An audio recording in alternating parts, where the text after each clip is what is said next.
All right, so hi everybody. My name is Stephanie Vero Fields. I am an education researcher at the Space Science Institute, or education associate. I am based now in Boulder, Colorado. That is where the headquarters for SSI is at. But as I just said, I am from New England, so this makes me really, really happy to chat with all of you. So I am part of the Starnet crew, which I'll talk a little bit about if you've never heard of us before. And yeah, this presentation is just going to be about Eclipse resources specifically for you. We have multiple grants through both the federal government and foundations to bring STEM learning to public libraries. So you may have heard of Starnet in general, the NASA at My Library project, STEM Equity, any types of things like that are all part of us here at the Space Science Institute. And we love public libraries and work with you guys and bring STEM and all of that. And this presentation is going to be very interactive. So please, at any time, feel free to ask questions in the chat, unmute and ask a question. I love discussions and things like, I'm giving you guys a bunch of information, but I want to hear about what you're doing. I want to hear about challenges you may have and how we can better support you, because that is my role. So kind of to get us going, because I know you guys are all coming back from lunch, is either unmute and tell me or drop it in the chat. What is something you enjoy about doing STEM programming in your library?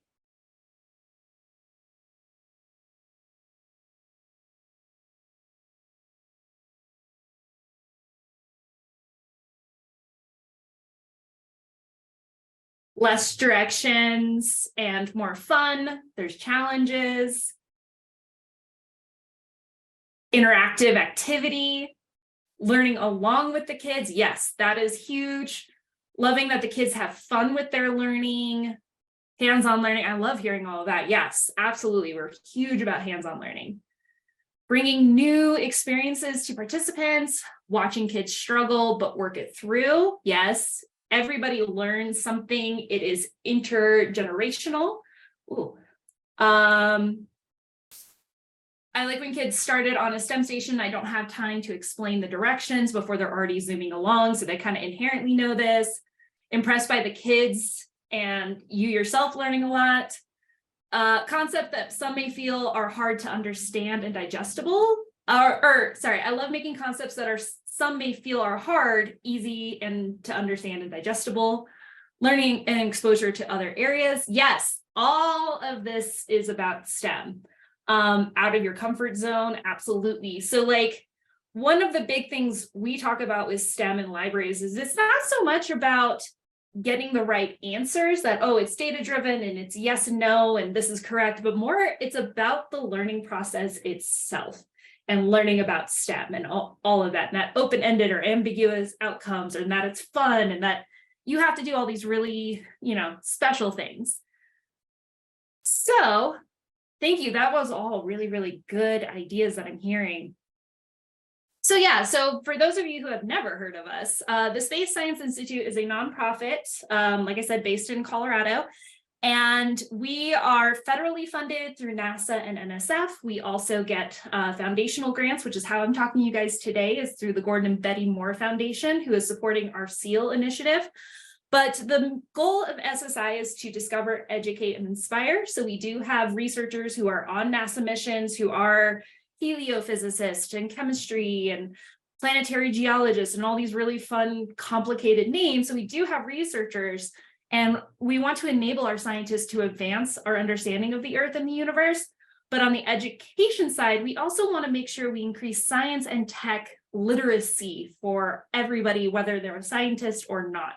And we really want to help youth be inspired to do STEM education, STEM careers, or just have a lifelong love of STEM that they don't necessarily need to make a career out of, but just that they enjoy. And so, raise of hands, how many people here have heard of Starnet before I gave this presentation today?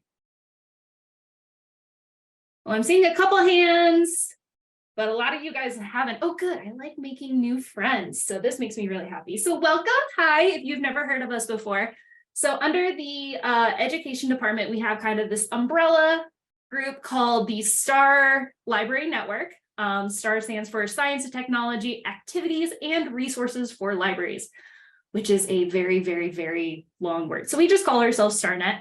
And our goal 100% is to support public libraries in doing STEM education for their patrons, young and old, underserved, underrepresented, and everybody else in your community. So if you haven't heard about us before, this is kind of everything we do, which is a good amount. We do exhibits. So we currently have three exhibits that are currently touring, with another one that's going to be coming out. In fact, Newtown, Connecticut is set to receive our Discover Exoplanets exhibit. We just had our Moon, Mars, and Beyond exhibit move from Keene, New Hampshire down to Long Island, and then it will be in Hartford this summer. So if anybody wants to go check it out, it will be at the Hartford Public Library through a bunch of their branches. So we do science exhibits. We try to make them as museum quality as possible, but then put them into a library setting and make them really fun and interactive. We also create kits for public libraries, both state and the publics, which I will talk a little bit more about. Things like I'm doing right now, professional development. We help to train library staff in STEM. We try to help them feel a little more comfortable in maybe not having the subject matter expert knowledge, but feeling more comfortable facilitating STEM activities and understanding that you don't have to have the answers. You can learn right along with your patrons, which a lot of you said in that icebreaker. So that makes me really happy. We focus on something called community dialogues, which is a way to help you build partnerships. So also partnership guidance. We understand you guys are always asked to do a lot, and with little, and it seems funding is getting less, but we're asking you to do more. So we really want to help you guys establish partnerships and work with your community so you can still do the amazing stuff you're doing, but you get a little help with it too. SME matchmaking, which is subject matter experts. So I'm so happy to see a solar system ambassador on. That's part of the network that we like to help libraries reach out to. You know, let them bring that content knowledge to your library so then you're not having to worry about it. You can just do the really fun hands-on stuff. We do special events such as the eclipses. We have a clearinghouse of interactive activities, which I will talk about. We talk about how to facilitate, so kind of a guide on the side approach. If you don't have to have the answers, you learn right along with your patrons, which again, a lot of you said, and that makes me happy. We have tons of resources from NASA and NSF that we like to distribute to you guys. And then like today, eclipse glasses and training. So we have quite a plethora of things that we like to help support public libraries on. So we're going to kind of take it back a bit. Who was a library staff member during 2017 and the eclipse then? Anybody have any memories that they want to share? Good or bad? I know it was an interesting experience in 2017. Yeah, go ahead, Kathleen. So I would say the excitement leading up to the event. I mean, people were really excited and they were coming in to get the glasses, and it was just a general good feeling throughout our community. Yeah. Do you feel like you brought a little extra science to your community that was unexpected? Yes, I do. And, we did a couple little things around it. We bought telescopes and, that people could borrow. So as I just remember a general good feeling and excitement about the whole thing. Yep, I agree. Yeah, Anna put in a great thing in the chat. Patron inquiry, can we offer this at a better time? I heard from quite a few library staff across the country how many people said, can we move the time of the eclipse? This doesn't work for me. I wish I had the godlike power to move the moon when I wanted to, but nope, unfortunately. Yeah, it's really tough to reschedule the sun, 100%. But yeah, so I thank you, Kathleen, for sharing that. Absolutely. It was a chance to bring some science, bring excitement about some solar activity that's happening that affected everybody across the United States. Anybody else have any fun memories they want to share from 2017?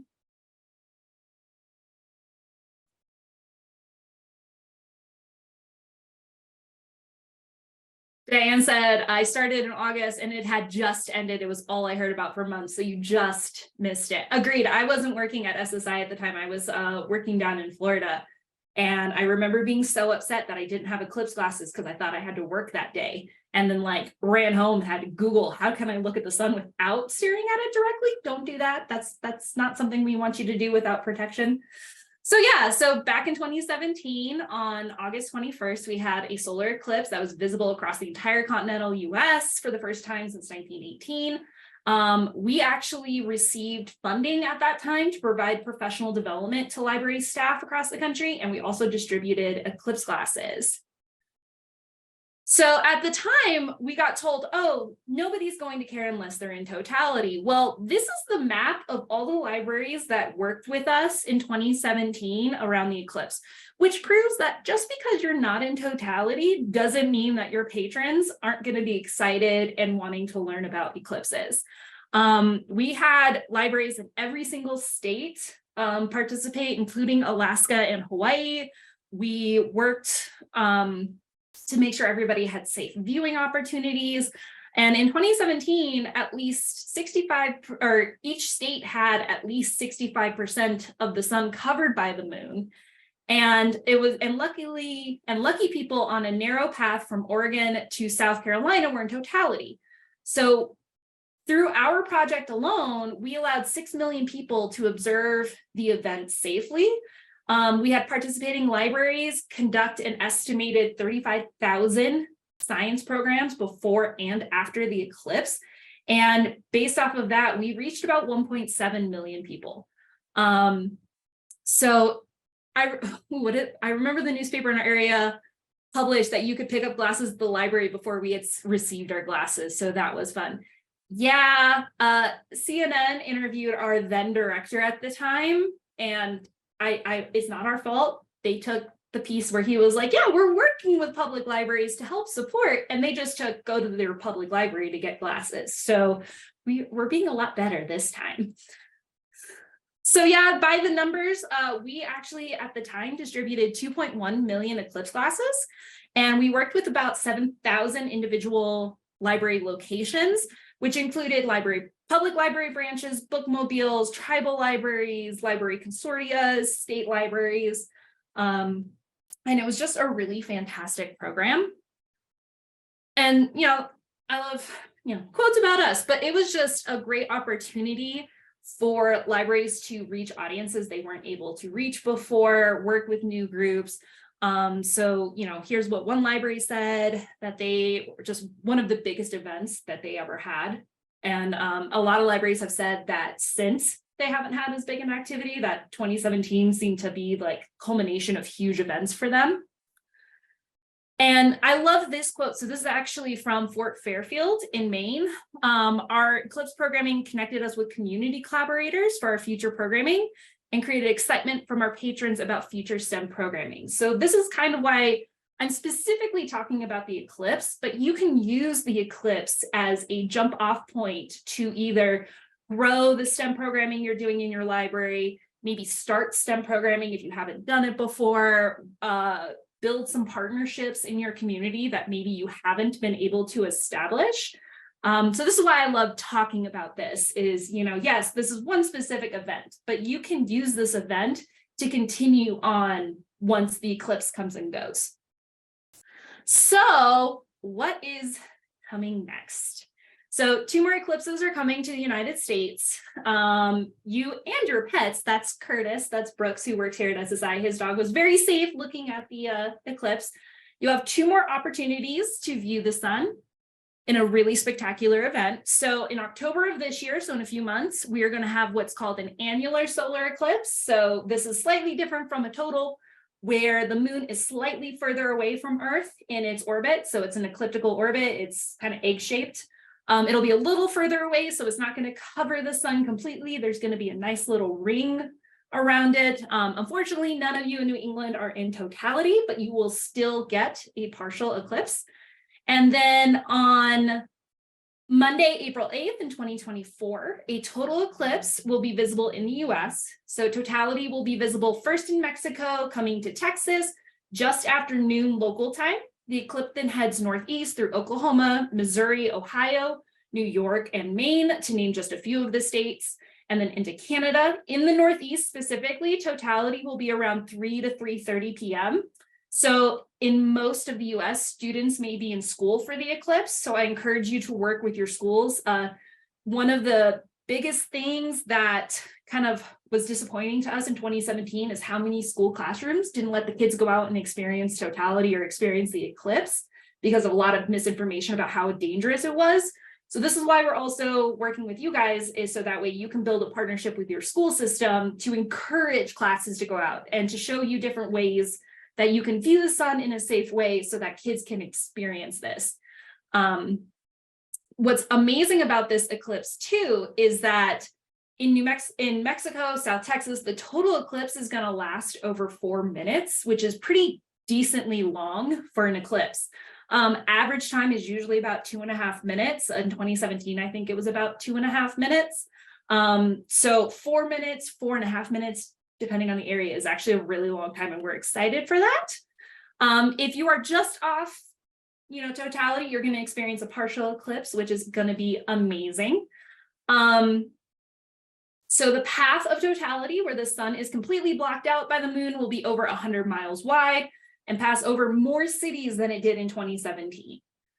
So we're estimating about 32 million people live along the path of totality, and many millions will be commuting there on April 7th and 8th. So especially you New England states, Maine, Vermont, New Hampshire, be prepared. You're going to have a lot of people coming to you guys to come view totality. So we want to make sure that you feel prepared. And even if your library is not in the path of annularity or totality, you may have patrons who are going to plan to travel to those locations.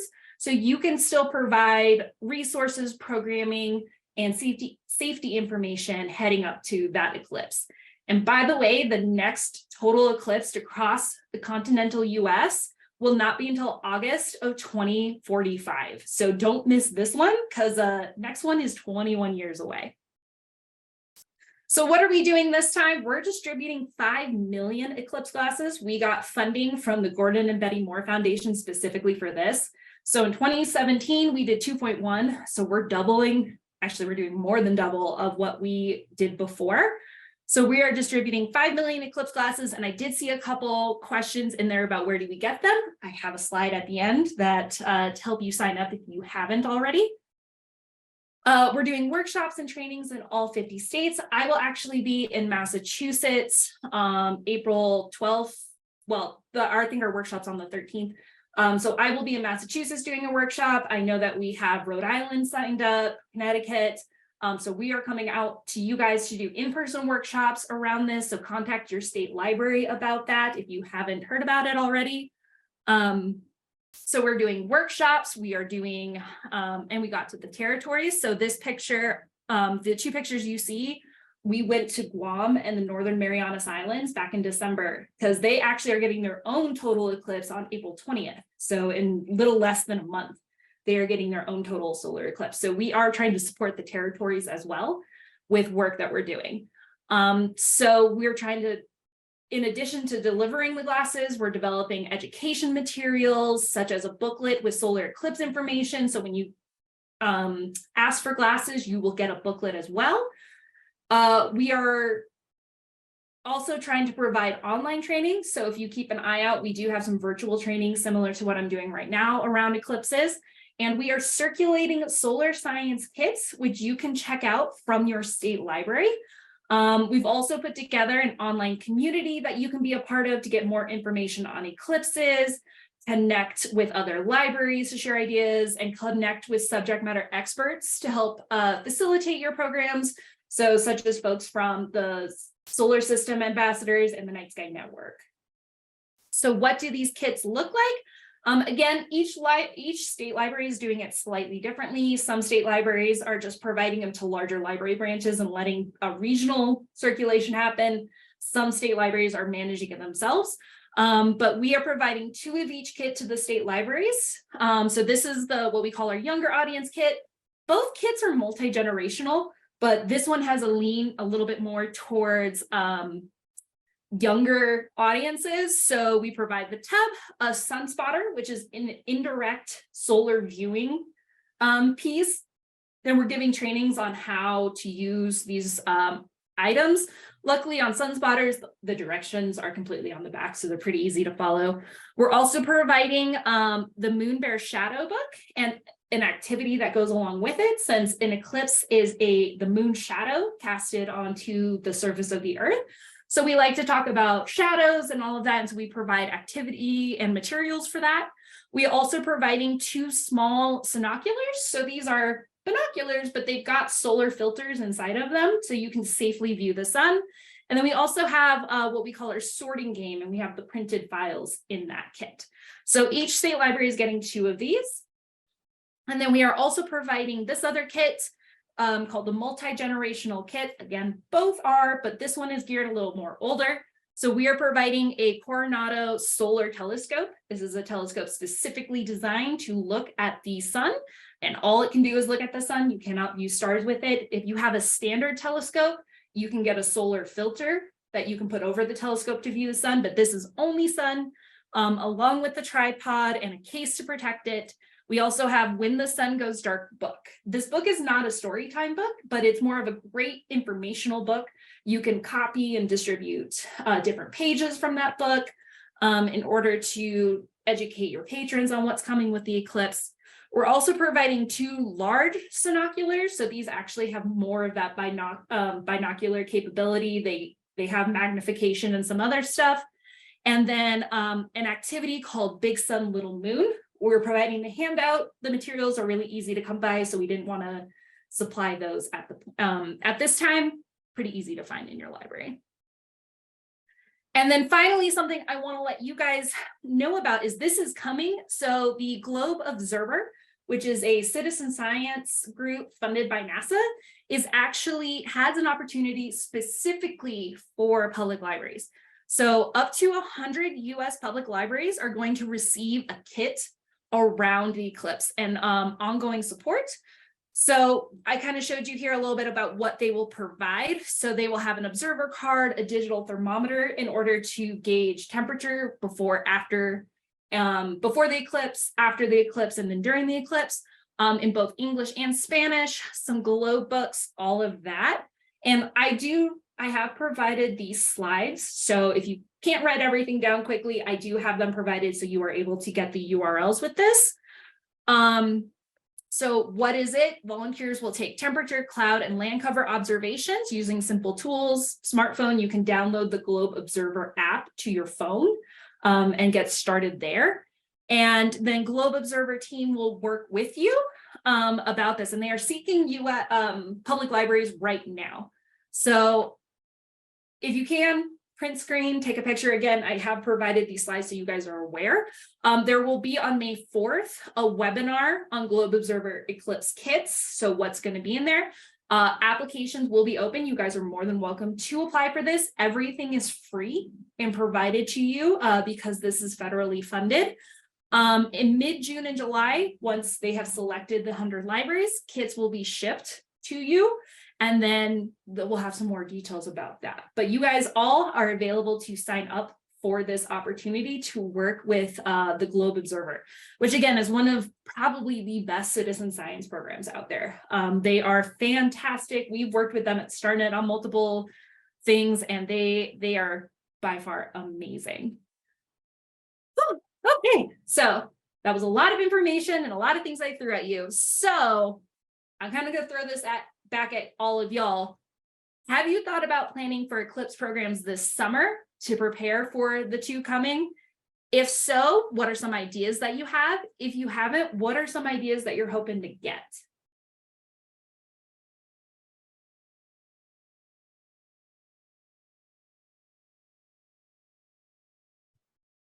And again, Stephanie, yeah. could I just share a couple of things that we're doing here in New Hampshire? Yeah, absolutely. Okay, so I think one of the biggest ones, Andrew Fracknoy and Dennis Schatz, who used to run National Science Teachers Association, they've compiled a list of non-science eclipse material for the humanities. So things like for adults, Stephen King's book, Gerald's Game, and Dolores Claiborne that prominently feature a solar eclipse. And it's a way to reach readers that might not want to read, like me, about 5,000 years of solar eclipses, but to get other patrons that might want to read it. So that list is, do you have that list available? You familiar with it? Yeah, actually, Andy and Dennis are both co-eyes on this project, so I have a meeting with them every other week. Great, so that list is available. I know we're making it available to New Hampshire. We're also doing, in conjunction with a planetarium, a solar eclipse time capsule. So it'll go into the ground just after this eclipse, and it comes out of the ground when the next total solar eclipse comes through your area. In New Hampshire, that's going to be 55 years later. So we're doing it with the planetarium, but libraries would certainly be a great place to do that. And in Vermont, we're doing with Sheldon and Richford, paint or designate the center line. Sheldon Elementary has a center line go right through their building, as does the town of Richford. So if there's anyone who has contacts with those librarians, you might want to reach out to me or to local people in that area. There's a lot of opportunity for just about everybody. And the final thing I'll just say, I have an Eclipse mobile. I'm going to change my background to show it.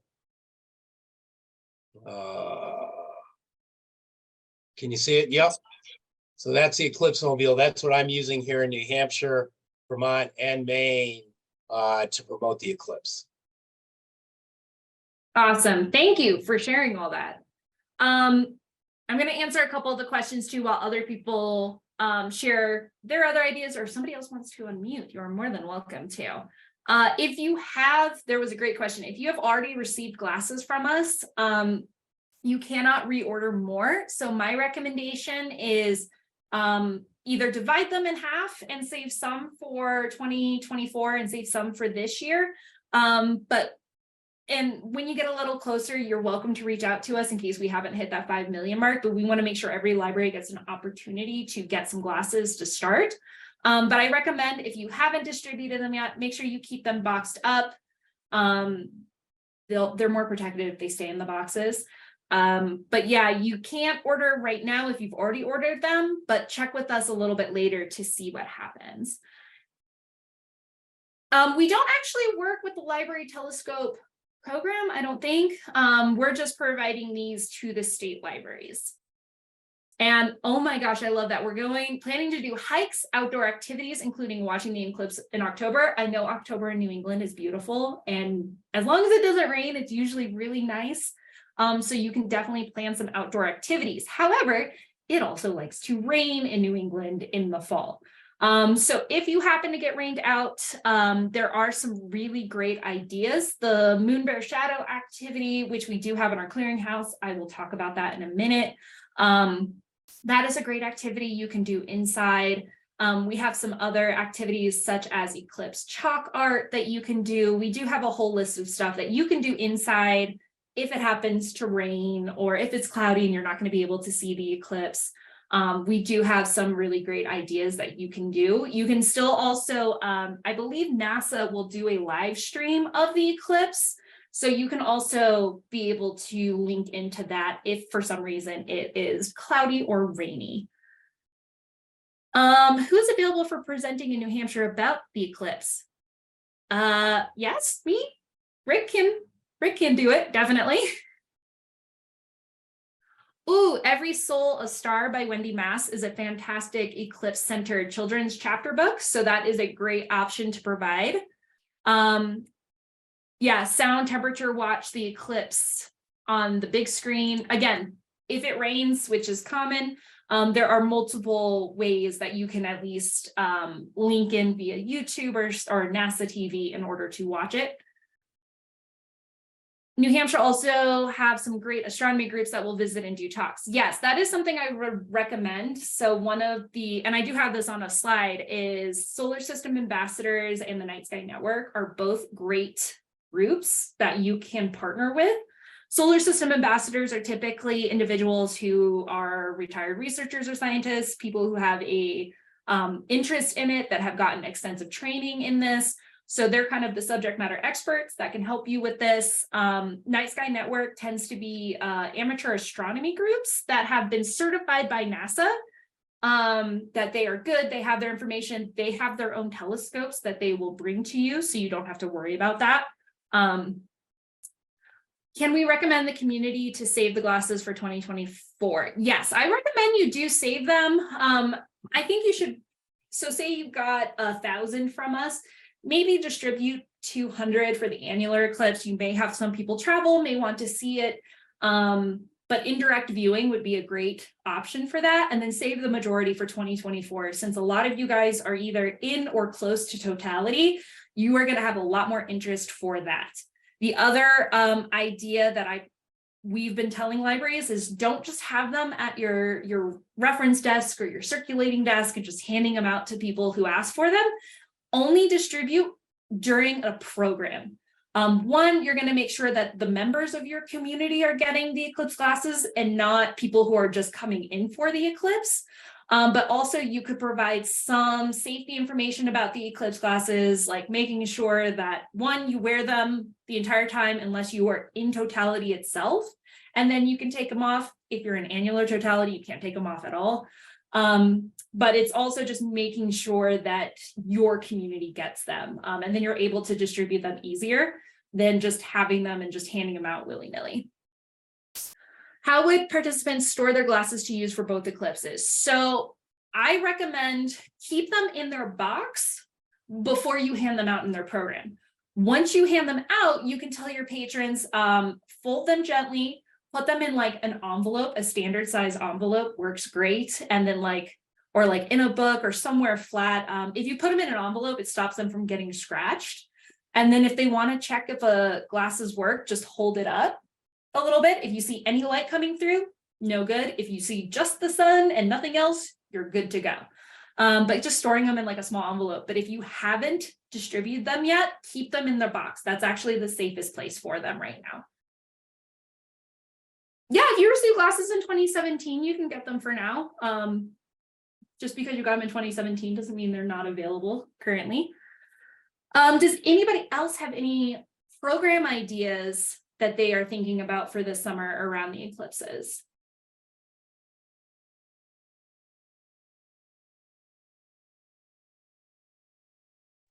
Do welding helmets work? Yes, welding helmets actually do have enough filter on them that they do work. They're one of the few items that aren't specific solar viewing Mylar that can work.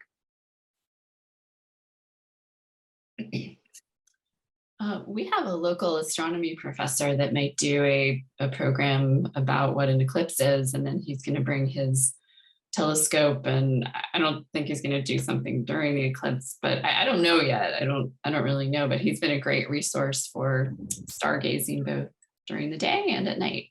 So it's just one idea. Yeah, no, I love that. Local universities, community colleges, a lot of professors and teachers there are great resources. High school science teachers are also, high school, middle school science teachers are also a great resource if you want them to come do a small project around that. Could you do DIY glasses as a craft? Yes, and I say yes and no. The only reason is you want to make sure that they are safe because it is a very specific Mylar that you need. And there's only 2 companies that we recommend purchasing glasses from, which is American Paper Optics or Rainbow Symphony. I recommend, instead of doing a craft, creating your own glasses, you could create something that goes over your phone. So you could take a picture, because your phone will have the same issues our eyes do of the sun is too bright. But what you could do is you could also make a craft of storing your eclipse glasses. So creating little glasses holders would, to me, be a better craft. I just want to make sure with safety wise that you have the correct filter in order to view it. Let's see, another comment is perhaps intergenerational programming. I recently spoke to a woman in assisted living nearby that is very excited and wanted to be sure I knew about the upcoming events. Yes, absolutely. I do know that we focus a lot on kids and younger patrons and getting them interested, but your older patrons also want to see these things. Make sure your senior centers, your assisted living facilities, long care facilities are ready and willing to get the patrons that are able to go outside to go view this as too. The beautiful thing about eclipses is it impacts everybody. So that is a great idea about including a different group that would also really love to be involved. Anybody here want to do an eclipse program but have no idea where to start?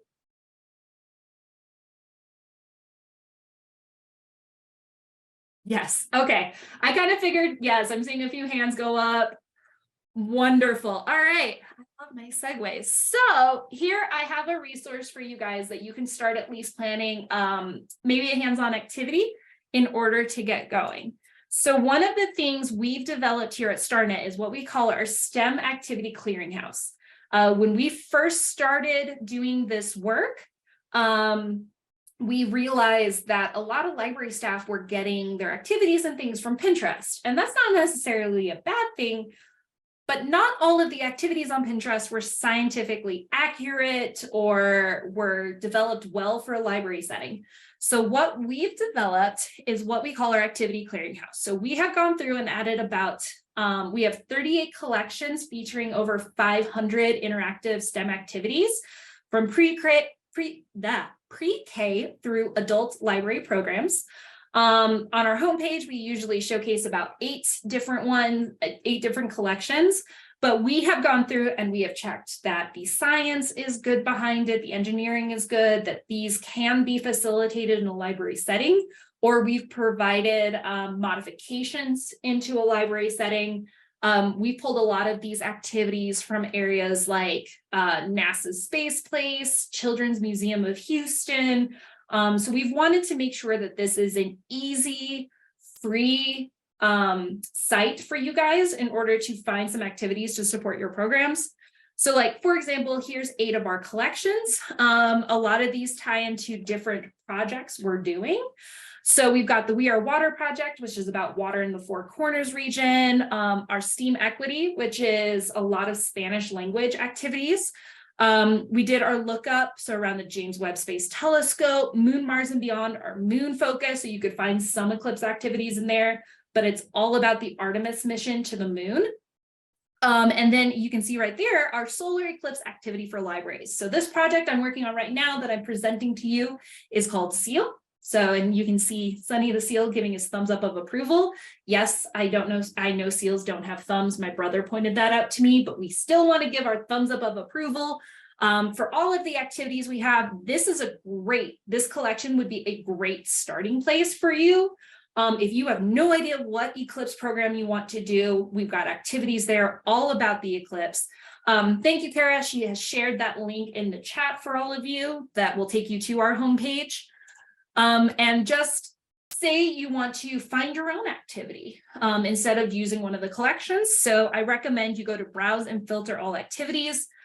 And look for the sort bar on the left-hand side. We like to call this the Amazon, basically, of activities. So you are able to sort it for everything that you want. So to begin searching, so for example, say I want an activity for tweens that is going to take 1 hour.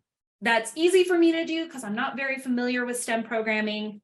And I specifically want directions in Spanish because I'm going to be interacting with my Spanish language community, and I have a library staff member who speaks Spanish. So as we can see here, it's pulled it all up, and I've got about 14 items that match what I'm looking for. As I look through these, I come across this one. This looks like fun. It's all about bubbles.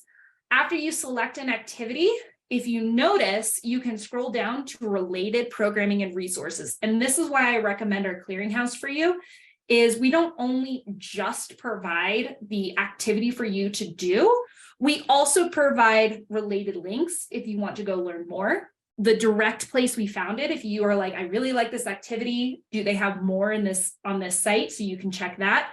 We also like to link to specific books, so that way you can connect this as a story time activity, provide some books for your patrons if they're continued interest in the topic that you are looking at.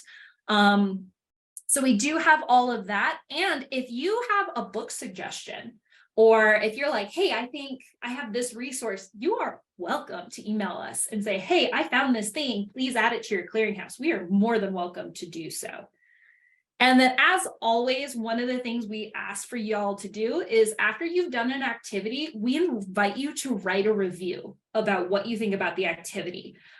We do read those. We've actually, on a bunch of activities, we've had library staff say, hey, this was a great activity, but I had to modify it like this in order to get it to work in my library setting. And most of the time we take those modifications and then add them to the facilitation guide. So if you think or tried an activity and found a different way to do it, let us know. It will end up on the clearinghouse to advise other library staff.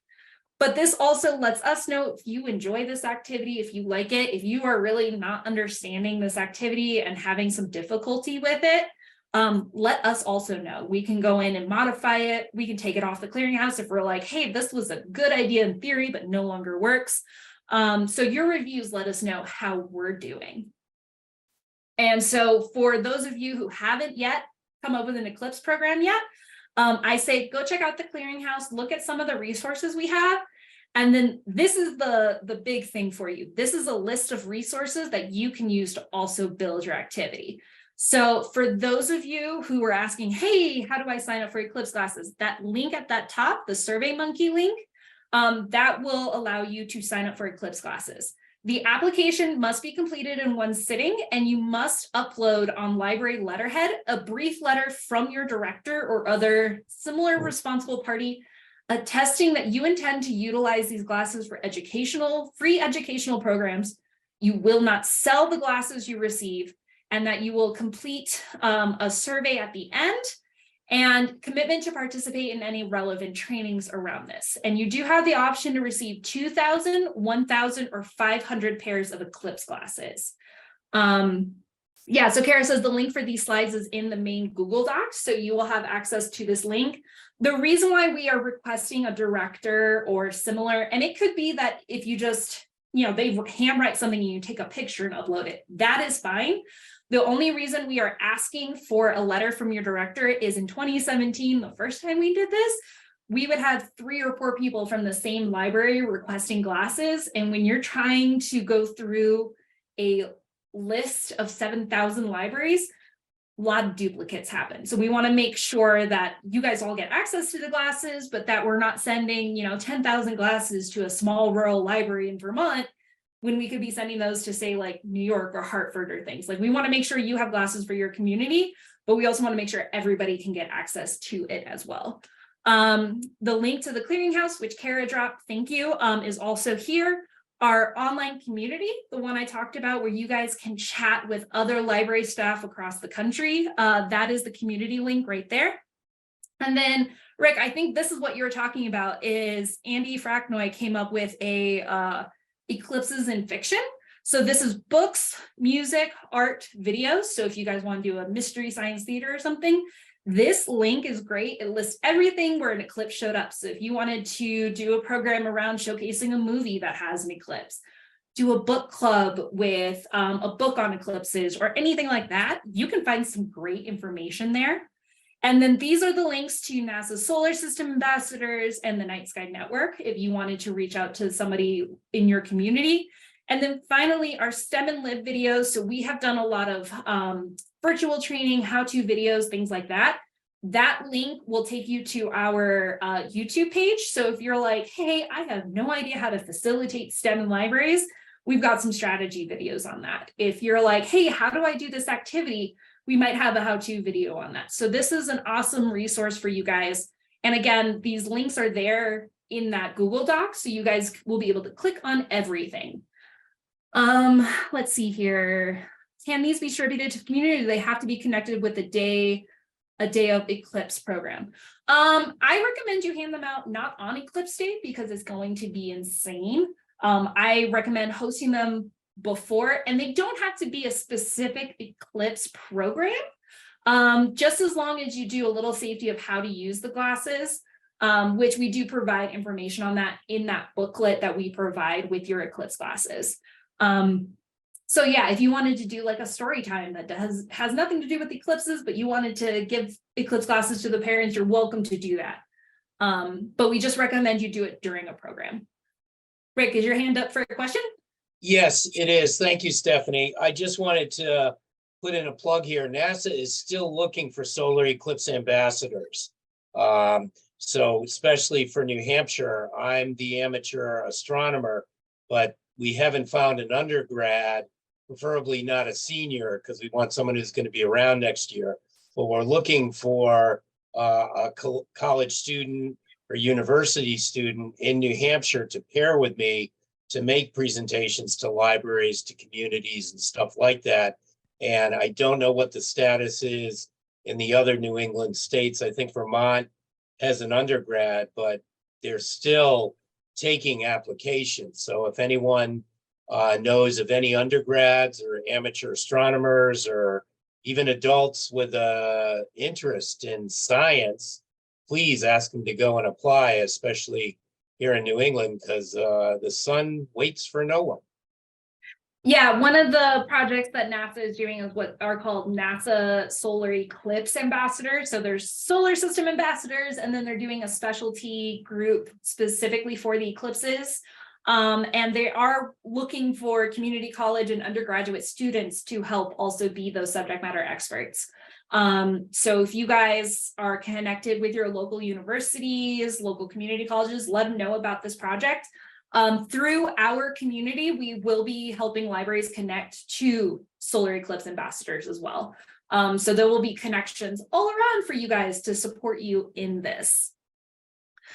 So I know we're coming close to the end of the hour, so I know I threw a bunch of information at you, but for those of you who were like, how do I even get started? Now that you've seen a bunch of the different resources available, what are you most excited about the upcoming eclipses? And do you guys feel a little more confident about, oh, I know how to start planning for a program now?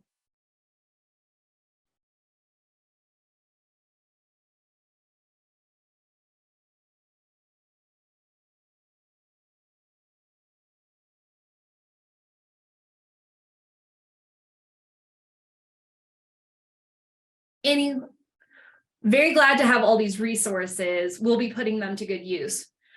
Do you know how the state libraries are going to share the kits with public libraries? It seems like you want the kits for the eclipse itself. So actually, no, we are telling all state libraries not to circulate the kits during the eclipse, only because those specialty items, you guys are going to be experiencing a huge influx of people into your communities, especially those who are in totality.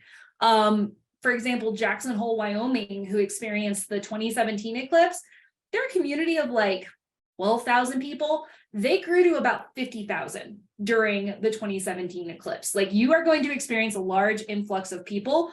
We are recommending that those kits do not circulate, because trying to manage with just a few items a huge group of people is going to be insane. So we actually don't recommend doing it at that time. But each state is doing their circulation a little different. I recommend you reach out to your specific state library to ask them how they're doing it.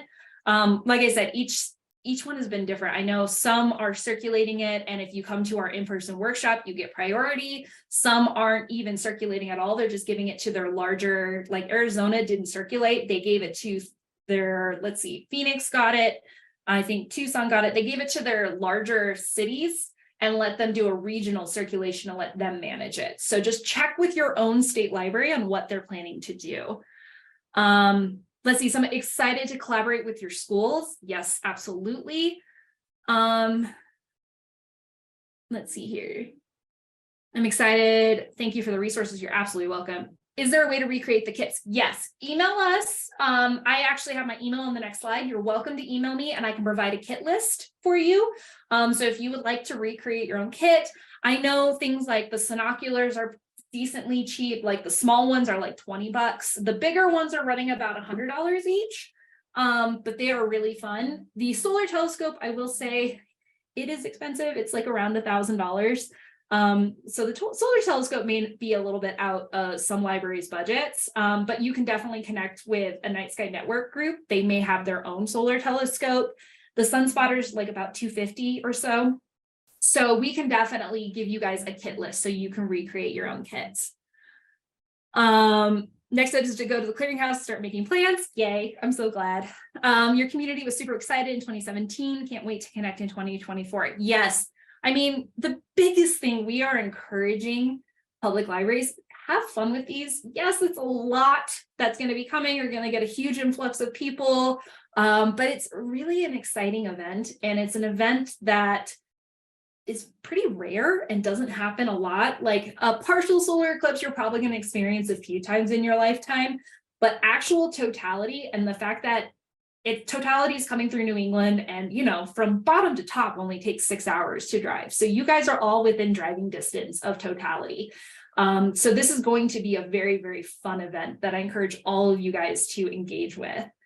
Connect with your local astronomy clubs. Absolutely. They are a fantastic resource, not just for the eclipse, but for STEAM programming and space programming in general. They bring some really fun things. Some have like blow up planetariums that you can like go into. Some of them will do night sky viewing, day viewing. They are fantastic resources for you. And yeah, start planning now. Come April 8th, the hotels are going to open because most hotels don't book out except for a year in advance. There's going to be a huge influx. And something we've been promoting in our in-person workshops is connect with your local municipalities. Libraries are one of the few trusted government entities in each of your communities. So you guys are also a great distribution network for your municipality for eclipse related logistics. Like I said, a lot of your communities are going to grow by a lot. There's going to be a lot of people coming to see. So connect with your municipality so that way you can make sure everybody's on the same page. You can be distributing information, providing information, things like that. So since I only have a few minutes left, one of the big things we say, please do look up my safety glasses. Safe viewing equipment, of course, and again, indirect viewing, but do look up, do have fun with these. It's going to be a great experience. And the fact that the next one is not until 2045, this is our last fun chance to view this. And that is all I have. So I'm going to stop sharing so I can see everybody's faces. What other questions do you guys have around eclipses, STEM programming, or how to get started? And I don't have that link, so I'm going to put it into the chat of our SEAL webpage. This is the great place to get started for engaging with us at the SEAL project.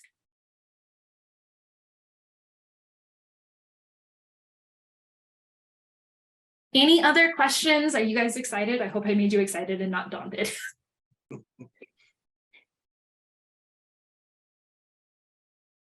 I just want to add one more thing. The great thing about an eclipse is no one has a patent on the sun, moon, or earth.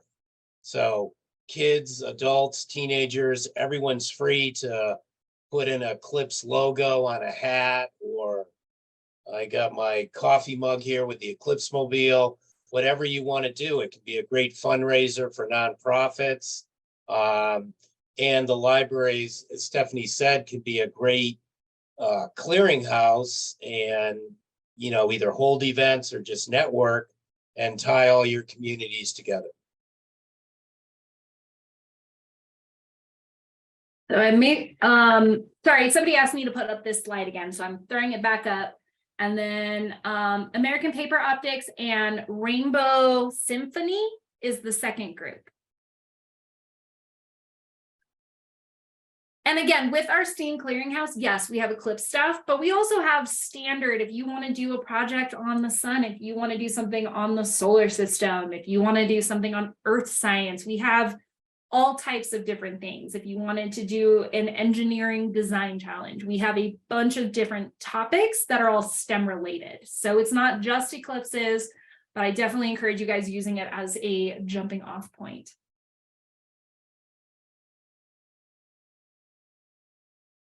So again, that's my direct email. You're welcome to email me with any questions you guys have. And I am happy to send you resources your way or to help you out. Again, for those of you in Massachusetts, I will be out there on April 13th in Framingham to do a in-person workshop. Joyce, yes. Yes. I heard my name. Who said my name? That was me, Stephanie. I was just asking, are you going to be coming to New Hampshire, May 25th? I don't think that's me. I'm not, the only New England one I'm doing right now is Massachusetts, but I do know other people on my team are coming out there for different things. Let me check who's coming when. I think Brooks, because he's doing Maine for us as well.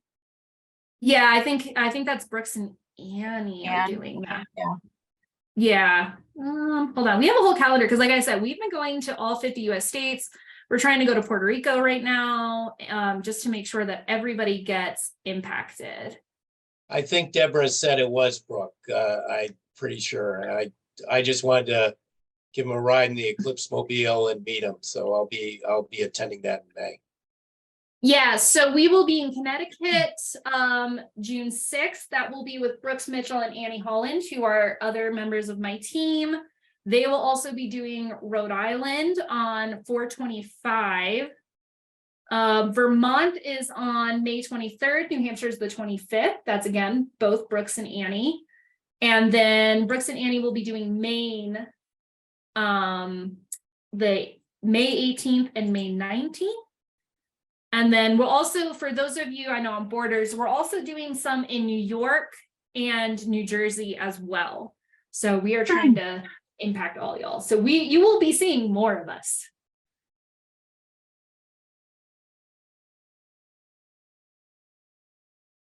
So we only have 2 more minutes left. Does anybody have any more questions, concerns? Anything I can help you on as you guys prepare for this super fun activity? Yes, Annie and Brooks are part of our organization. So Brooks is an education associate like me. And then Annie is actually the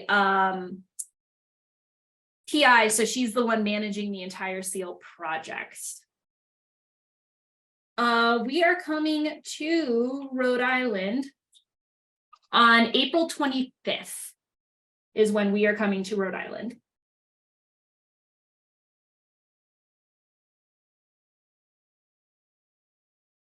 So again, you guys already kind of had a little bit, if you attend any of our in-person workshops, you're getting a little bit of a taste through me. Some of this, you'll be like, oh, I know this when Brooks or Annie cover it, but they will go a lot more details. They will actually have activity, like going over the activities. We have a solar science presentation to explain what exactly happens during an eclipse. And we also have things like, how do you indirectly view the sun? How do you take care of your eclipse glasses and all of that stuff? So I encourage you, if you haven't yet, sign up for the in-person workshop. And also we are doing virtual trainings every single month that are covering a lot of these topics as well. So if you are unable to make it to an in-person program, check out our SEAL webpage and we have links out to those virtual trainings. Do you have a pattern for eclipse glasses? I don't think so. I will check with my team. I'm not sure about it because, like I said, we are more encouraging you buy from the resource or get them from us. Where are the in-person workshops listed? Contact your state library. They will have the links to that because they're managing the registration process on the in-person workshops. So, and it is the top of the hour. And so I was really excited to zoom in and see all of you guys. Again, I'm a New Englander at heart. I may be living in Colorado, but I always find every excuse to come back. I hope you guys have a great time and that you have some really great ideas for your eclipse programs, and always reach out to us here at Starnet. We are more than willing to support public library staff. Thank you so much, Stephanie.